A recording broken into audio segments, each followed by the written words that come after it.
What is going on, everybody? Welcome to the Perfect Mess Podcast. I'm your host, Ray Molina, and this is episode 76. I hate to break it to you guys, but help isn't coming. And if it does come, it's going to be much, much too late.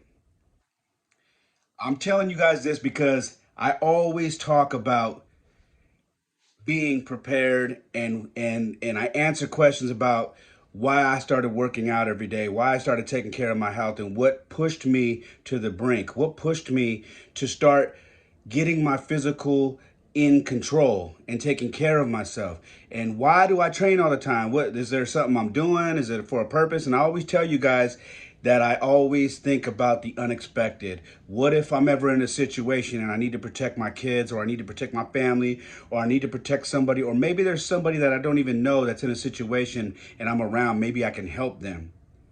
I always want to be prepared for stuff like that because it's called the unexpected for a reason. You don't expect these things to happen, but if they do, in when they do, you are prepared because, like the saying says, if you stay ready, you ain't got to get ready.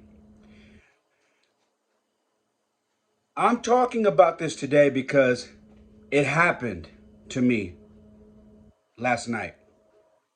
If you're looking at the cover of this podcast and you don't see it on YouTube, or you don't see it online when you're listening to Apple, Spotify, take a look at the cover. Go to my Instagram. You'll see my arms being held out, and you'll see blood on my hands, or my arms, on my forearms. That is not a joke. That is not Photoshop. That is a real photo that I had to take because of a situation that I got into last night, where I had to defend myself because it was a life or death situation. Guys, when I tell you that I'm in my late 40s and I have no desire to have any problems with anybody, whether I know them or I don't know them, I'm telling you, most guys my age try to avoid that stuff. Okay? Me included. But the nature of the way this world is right now, the situation, the way our world, our country is working right now, more and more people every day are getting in situations that they didn't expect to have to deal with.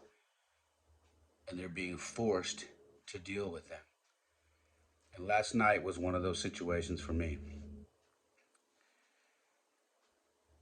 I want to tell you a quick story about me being hit by a drunk driver last night. I have always feared being hit by a drunk driver because so many people lose their lives to people drinking and driving. Okay? I have called my fair share of uh, call-ins when it comes to drunk drivers and reporting them because I always fear that one day that might be my kid's mom and my kids driving one night at home or going home and them getting killed by a drunk driver. So I have always made it a point that if I feel like someone is intoxicated while I'm driving and I see this, I make sure to report it. Last night, I didn't get the opportunity to do that because I was actually the victim of being hit by a drunk driver. Now, obviously, I'm okay. You can see that I'm fine. I'm here. I'm talking to you. But what happened last night was I was sitting at a red light in a turning lane, and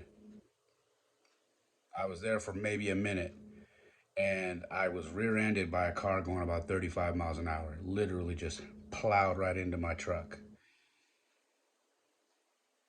Didn't expect it, didn't really even see the car. There was no brakes, there was no skidding because he didn't stop. What stopped him was my truck. Now, obviously, I kind of gather myself. I go to make a U turn and I'm, waving, put my window down and I'm waving this guy over like, hey, make a U turn or make a turn. We're going to go left to pull into a Starbucks parking lot. And this was about close to 11 o'clock at night. Now, I go slow because I know most people these days, they try to run. So I go slow to make this turn and I realize he's going slow, but then he makes a U turn. Not fast, but he makes a slow U-turn. So I immediately cut my turn into a U-turn to follow him, and we go into a 7-Eleven parking lot. Now, immediately when we pull into this parking lot and he parks, his windows down, I can see just by his expression and his face that he is not just drunk, he is smashed. And I get out of the car and I'm just like super pissed off because I know he's a drunk driver. And he gets on, he's like mumbling and he's slurring and he's like calling me bro and he's trying to touch my shoulder and I'm sorry, I'll give you any money, just let me go and all this stuff. And this guy ended up being about 2 years younger than me. And and I told him, don't touch me, keep your hands off me. I said, go sit over there, bro. I said, I need your license, I need your insurance. And I called the police so I can get a police report. Now, the police are like, they take down my information. I'm like, yeah, we're at this street, we're at this intersection, this parking lot, this is what happened. Boom. Waiting. Okay. Sitting there, this guy is like continuously following me around, trying to talk to me, trying to let him go. I'm not allowing him to get in his car. A couple times I'm like, dude, putting my hands out, like, listen, bro, I don't want to hurt you. You need to back up. Like, quit. He's just apologizing. Oh, my dad this, my dad's going to this country. My mom's dying. You have a mom crying. My life's a mess. And listen, this guy's got driving a Lexus, like a newer Lexus. You got a better car than I do, bro. Like, life can't be that bad. You know what I mean? But either way, I don't give a damn how bad your life is. You could have killed somebody. So that was my point. So I'm waiting for the cops to show up. It's about 30 minutes now. A couple cops drive by. They don't even stop. So I call again. Same thing. We got your call. We're trying to get someone there. We're really backed up and we're shorthanded. Okay? Listen to what I'm telling you. I have a drunk guy who didn't stop, who literally just went through. The only thing that stopped him was my car. So he was driving. Like if there was someone in the crosswalk, he'd have plowed right through him and just kept going. Okay. So mind you, I'm dodging this guy. I called the second time, and this is another dispatcher, and I said, listen, you guys need to get here. This guy is starting to rub me the wrong way. He's following me. If you can hear him. And I told the guy while I'm on the phone, I said, back up and quit touching me. Get off my car. Go sit on the grass. He goes and sit down. He's like, bro, please don't call the police. And, doing all this whole, and I'm like, man, just go sit down, have a seat. Okay. I'm being real nice with you. So I tell the dispatcher, I said, listen, please get here because this guy touches me again. I don't know what's going to happen. Oh, well, you can't make threats. Like, I'm not making a threat. I'm telling you, he is touching me and I keep telling him to stop and he keeps coming up. And she goes, yeah, but this conversation is recorded. If you assault, I said, I'm not going to assault him. Obviously, I'm on the phone with the cops. I know you record everything. I'm telling you to get here. It's not just an accident. This guy is drunk. And if I let him go, he's going to kill somebody. Okay. He's going to leave this parking lot. He's going to kill somebody. My truck has some paint across the bumper, and I'm sure underneath it's got some buckling, which I'm not a frame and body guy, but I'm sure there's something going on down there. But his car is smashed in the front, like smashed. All right. They don't come. I call a third time. Now we're there over an hour. Okay. And I'm keeping this guy at bay. I'm at this point, I'm surprised that I'm able to keep him there. So I call a third time. This time I'm pissed. I'm like, yo, are you guys sending somebody? I said, because this dude is starting to get on my nerves. Please send somebody over here. I've been waiting for a while. She said, well, we got more important calls. I said, drunk drivers are not important. This guy is drunk. Drunk people kill people out here every day. I think this is kind of important. I'm actually doing your job by holding this guy here. They say, we'll get somebody out there. That's it. What changes for me, okay, and I want you guys to listen very close, okay? What changes for me is that this guy now gets up and he's trying to get in his car and go through things, okay? Now he's going through, he pops his trunk, okay? I go, yo, you're not going through your car. And I smack the trunk with my fist down so it shuts. He's like, bro, what are you doing out? Slurring. I'm like, you're not going through your trunk. You're not going. Tries to go through the passenger. I said, you're not going through anything. He's like, I need water. I need my vape pen. I said, listen, bro, go have a seat. I'm trying to be cool with you, but you're really testing me right now. I promise you, man, I'm trying to be nice to you, but you are not going through your car. I don't know what you're going for, okay? Bro, I don't have a gun. I said, listen, I don't know that.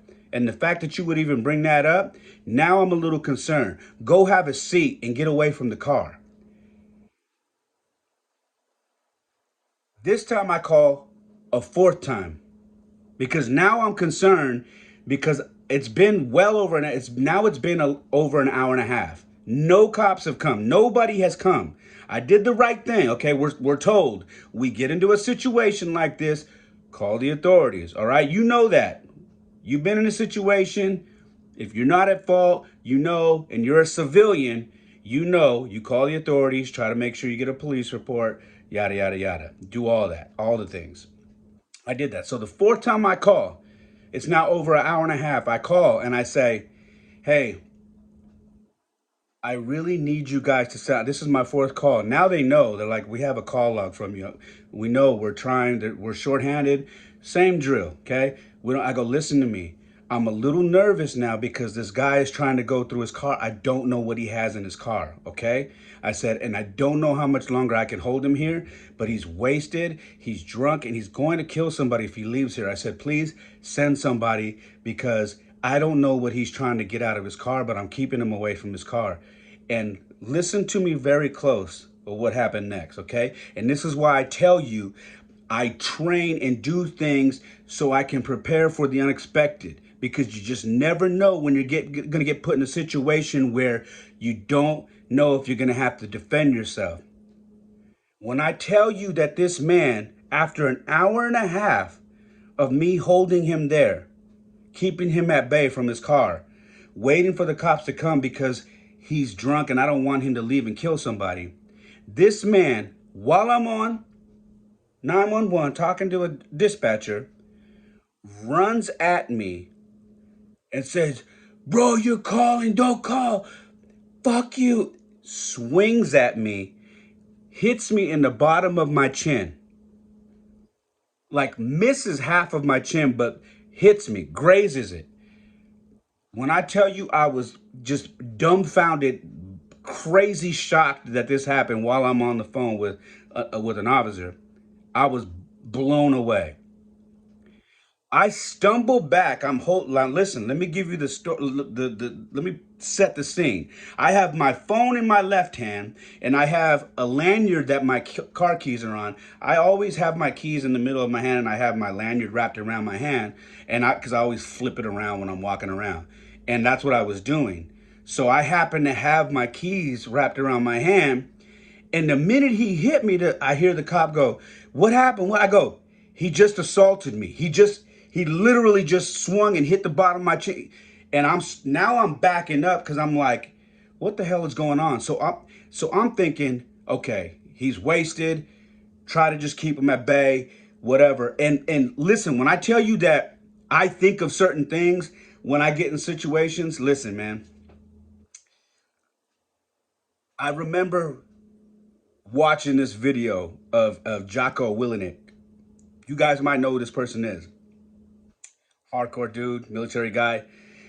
This guy's a badass, okay? They said, what is your first thing when it comes to a physical altercation in real life? He said, my first line of defense is run. He goes, I know you're listening, you're watching, you're hearing me say this, and you know that I'm a skilled fighter and I have all these technical skills and all this stuff. I am telling you as a man, a grown man, my first defense is to run, to get out of there. I don't care if I can beat you. I don't care if I can get out of the situation. I don't care if I can do any of that. It's not about that because accidents happen and I don't want any of that. My first line of defense is to run. And he said the second thing is this. Where that changes is when you put your hands on me. That's the only time that changes. And when I tell you that this changed for me and that's what I was hearing, that's what happened. That's what I was hearing. That changed for me because as I'm evading this guy and the cop is talking to me, I go, "You need to get someone here." And they're like, "What's going on?" I go, "He's swinging at me. I'm backing up. I'm trying to avoid." And I'm backing up and he's running straight directly at me, throwing punches, swinging and missing.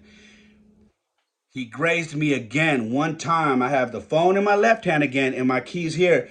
I move back and boom, hit him right on the chin. Eyes roll back, bust his shit. His whole face fucking explodes. The photo you see on this podcast, my arms, the blood spatter, that is his blood from where I was holding my phone, and my keys now have blood on them. Now, let me tell you how this got really complicated. When I hit him, he stumbled, lost his vision. I could see that he was dizzy and stumbled forward. I basically catch the guy. We fall down. I wrap my arm around the back of his neck. So he's falling towards me. Now, mind you, this guy's 5'9", probably about 225. I'm 5'6". All right? 5'6", 215. This dude falls on top of me. I catch him. His head is now underneath my armpit, and I have him in a headlock. He can't move. So he's down. I have his neck bent to where he's barely breathing. And the cop's like, "What's going on?" I said, "We're on the ground." I said, "Please send somebody. Please send somebody. I need somebody here. I don't want to hurt this guy. Please send somebody." And they're like, "Hold on. What's going on?" I go, and then the minute I say that, I realize I don't have my keys anymore. When I hit them, my keys they have a snap lock that pops off to where you can take the bottom part of the key off the lanyard. They fell off and they fell by his side. So as I'm holding him, this guy literally, his hands are moving back like this. His other hand that's free is moving back, and he feels my keys and he grabs them. Now I got a problem because now this guy I have in a headlock has my keys in his hands. So I tell the cop he's got my keys, and I know you're probably thinking, "Why don't you just hang up and handle it?" I was multitasking. As crazy as that sounds, I needed, because I know they record everything, I needed this to be on record because if anything ever came of it, if he tried to flip and manipulate the story, the situation, and say that I attacked him, I needed that to be on a recording that he attacked me and the altercation to be, even though it wasn't video, it was audio. I needed that to be there in case anything came of it.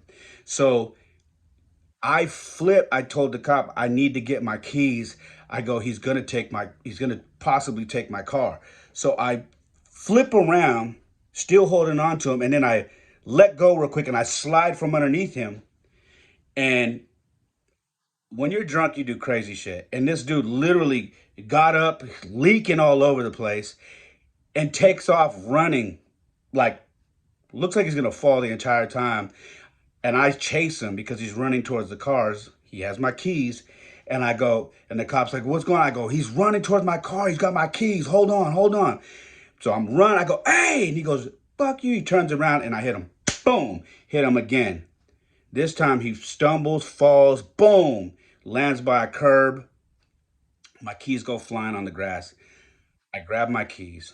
And this time I'm fearful because he landed by the curb. I wasn't sure if he hit the curb or what, but there was blood all over right next to the curb, and I wasn't sure. That concerns me because, yeah, I want to get out of this situation, but no, I don't want to hurt nobody like that. Um, I don't want someone to go, to get seriously hurt or die. So I grabbed my keys, and by this time, now I'm like, okay, I got my keys, I'm out of the situation, and I back up to lean on my truck. He gets up finally, he's looking around, And he starts cussing. He goes, I'm leaving, I'm leaving. And the cop's on the phone. He's like, what's going on? I go, I'm done holding him. I go, you guys never showed up. I go, they're like, is he leaving? I go, yeah. She goes, where's he going? I go, I don't know. Home? So he gets in his car. He's like slurring. He's bloody. He's revving his engine and hits the gas, almost hits a little white Honda that's pulling in, hits a curb, goes over the curb, and takes off. The cop literally says, do you need medical attention? I said, no, I'm fine, but I need you to get here. I need you to document this. I need to give you his ID, his life, because I had all that, so you guys can go get this dude. When I tell you that they didn't show up, they never showed up. I went inside the 7-Eleven to see if they can give me some footage. He gave me a number and told me, hey, we can give it to you, but obviously we need to give it to you when there's a police report. Hence, there was no police that ever came. So I wait another 30 minutes to see if they're going to show up, because obviously I think it's kind of crazy that the dispatcher heard an assault on the phone. You would think that that would be urgent enough for them to call police, and you would hear sirens, and it never happened. I called back 30 minutes later, and the lady said, we're trying our best. We're shorthanded. Are you still refusing? Listen to what I'm about to say. She said, are you still refusing medical assistance? I said, I'm not refusing medical assistance. I don't need medical assistance. What I need is you here so I can report this and you guys can go, because apparently he lives down the street less than a mile. So you could go and arrest this guy while he's still drunk and get him off the streets. Okay, we're doing our best. You can go home and then maybe go file a complaint at the police department tomorrow. I said, you guys are a joke. You're a joke. Got off the phone. I went home. When I tell you they called me at 3 in the morning, they called me twice. Two different dispatchers. Said, hey, Mr. Molina, are you still there at the 7-Eleven parking lot? We're going to send a unit. I said, do you guys realize that was 5 hours ago? If I was still there and I didn't know how to defend myself, I'd probably be dead laying in a parking lot. No, I'm home. I'm sleeping. Okay, well, you can come between the hours of 12 and 4 and file a case.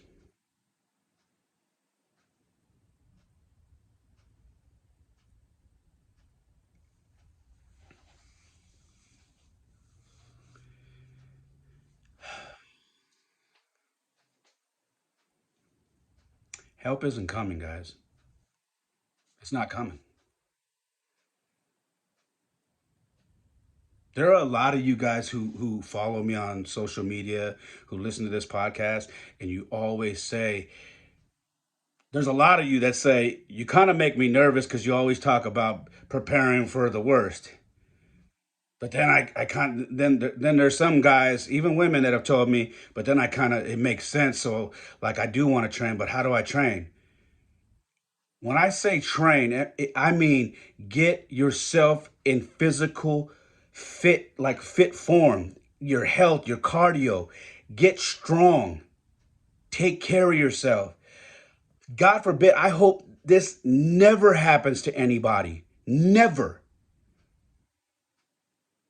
But you're talking and listening to somebody. This has happened multiple times in my life. Multiple times. I'm talking about shootings. I'm talking about stabbings. I'm talking about assaults. I'm talking about drunk driver. I'm talking about all the things that you would think would never happen. I've dealt with them. Fires where I've tried to help somebody that was in a fire. I'm not kidding you. These things happen, and so many people take it for granted. They think it's not going to happen. And the funniest part is, most people, like the people that are that are anti-gun, say, well, if I ever get in a situation, I'll just call the police. I'll get help. Do you understand that This whole new era of F12 and F the police and defund the police, all this stuff that's been going on, that's a real thing. Like, people don't want to be cops anymore because of everything that's been going on the last few years. They legitimately don't want to be cops. And I know, yes, there are some bad cops, but the good guys, the good cops that really maybe had family that were all, officers and want to follow in their steps, they don't even want to be cops no more because of what's been going on. So when I say help isn't coming, it's not fucking coming. It's not. And last night for me was real. It was very real. I thought that, what if this guy has a gun in his car? When I tell you I was nervous because he kept reaching, he wanted to go in his trunk and I had to close the trunk and he wanted to go under his seat and glove compartment, and I kept saying no. It became real for me. And God forbid if this was somebody who didn't take care of themselves, who didn't train, who didn't have a skill to protect themselves and have confidence in a physical altercation. God forbid it happened to one of those people. This would have went a whole different way. But all I kept thinking is, you're not taking me from my kids. It's not happening. I won't allow it.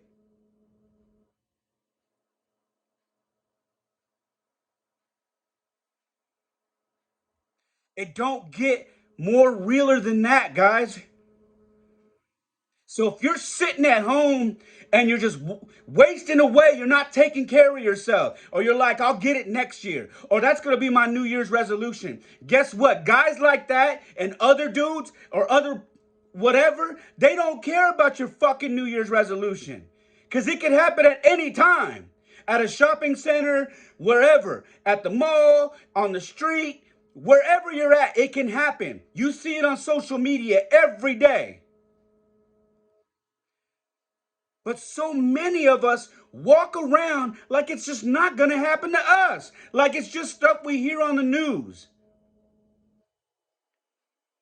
Guys, I share my life with you because this is how I try to help and give back. I live a very open and candid life. I'm not afraid to share my ups and downs with you.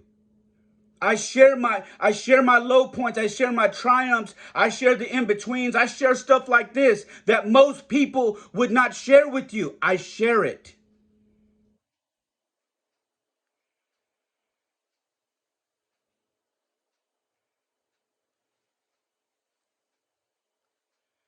Help isn't coming. And if you don't take that serious, you're going to be a victim.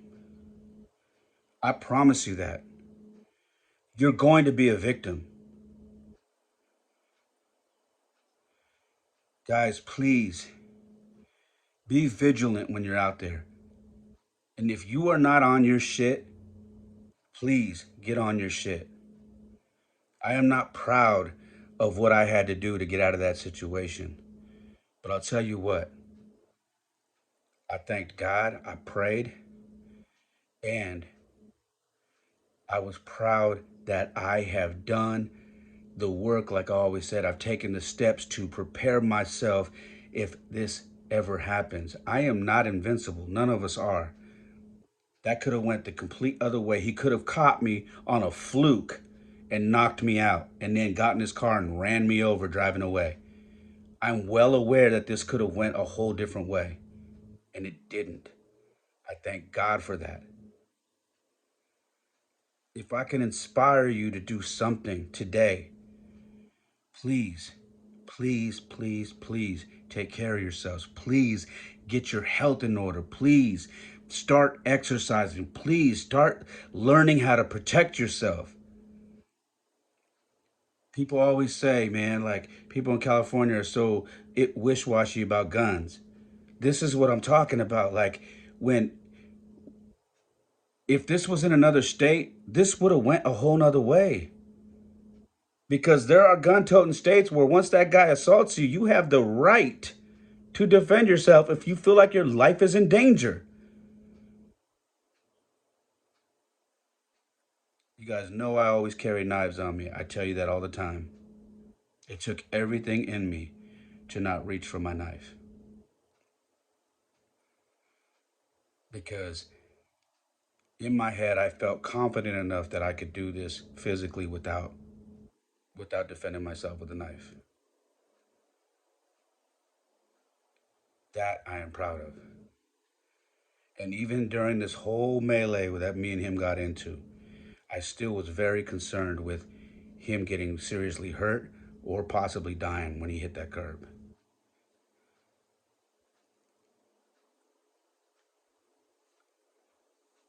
Last night was scary, man. And I'm very glad I'm still here today, and I'm glad that I was able to pull through. I did go make the police report. I did file that.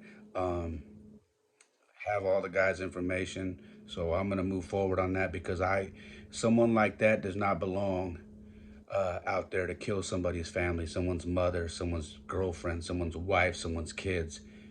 They don't belong out there. Okay? These are the types of people that have families mourning because a drunk driver just plowed through, didn't give a damn about their lives. That's my story. I hope it inspires you to make a change. I hope it inspires you to get your life in order. I love you guys. Please be safe out there. Please take care of yourselves. And I always tell you, I appreciate you guys supporting what I do and everything here on the podcast. And if you feel like someone needs to hear this message, please share it with somebody. Please take it and share it on YouTube, share it on Apple, Spotify, Instagram, wherever you're at, TikTok. Please share it. Okay. My Instagram is at It's Ray Molina. The podcast is at The Perfect Mess Pod. My TikTok is also at It's Ray Molina. All right. My website is raymolina.com. And please subscribe, share, like, comment, review, whatever. I appreciate you guys. All right. Like I always say, my life isn't perfect. Oftentimes it's a mess. But for me, it is the perfect mess. I love you. God bless.